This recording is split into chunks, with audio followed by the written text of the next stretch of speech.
Hi అండి. ఇంట్లో కూరగాయలు ఏమీ లేనప్పుడు అప్పటికప్పుడు చేసుకుండే టమాటో రోటి పచ్చడి ఎలా చేద్దామో చూద్దాం. కావలసిన పదార్థాలు: 20 పచ్చిమిర్చి, 4 టమోటా పెద్ద సైజు, 4 వెల్లుల్లి రెబ్బలు, తగినంత ఉప్పు, 2 టేబుల్ స్పూన్ నూనె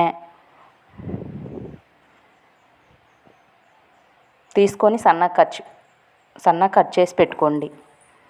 ముందుగా ఒక కడాయి తీసుకొని ఆ కడాయిలో 2 టేబుల్ స్పూన్ నూనె వేసుకొని బాగా కాగిన తర్వాత పచ్చిమిర్చి వేసి దోరగా ఫ్రై చేసి 4 వెల్లుల్లి రెబ్బలు వేసి దోరగా ఫ్రై చేయండి. దోరగా ఫ్రై చేసిన తర్వాత ఆ వెల్లుల్లి రెబ్బలు పచ్చిమిర్చి ఒక ప్లేట్లోకి తీసేసుకోండి.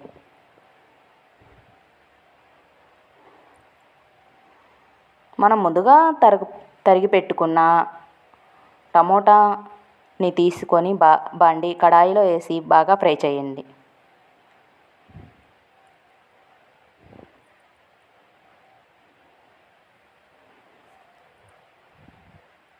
టూ మినిట్స్ బాగా ఫ్రై చేయాలి.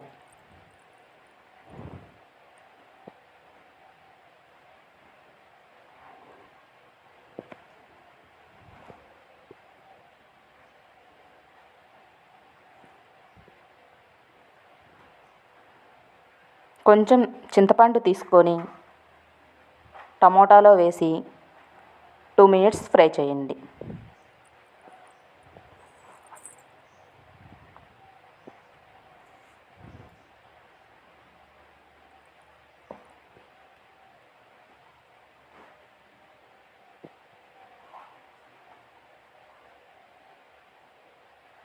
పచ్చిమిర్చి, టమోటా, వెల్లుల్లి రెబ్బలు, చింతపండు ఒకసారి మొత్తం ఫ్రై చేయండి.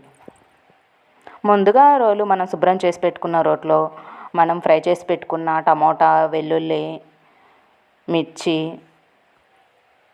చింతపండు వేసుకొని బాగా దంచండి.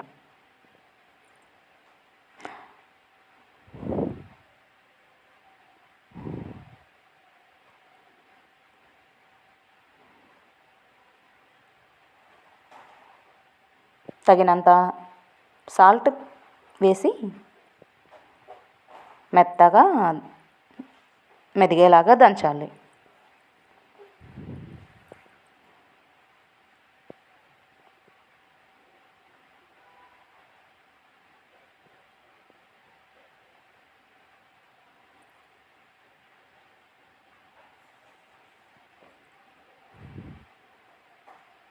ఇంట్లో కూరగాయలు లేనప్పుడు అప్పటికప్పుడు చేసుకునే టమాటా రోటి పచ్చడి రాయలసీమ స్పెషల్ పచ్చడి. ఎంతో టేస్టీగా, స్పైసీగా వేడి వేడి అన్నంలో బాగా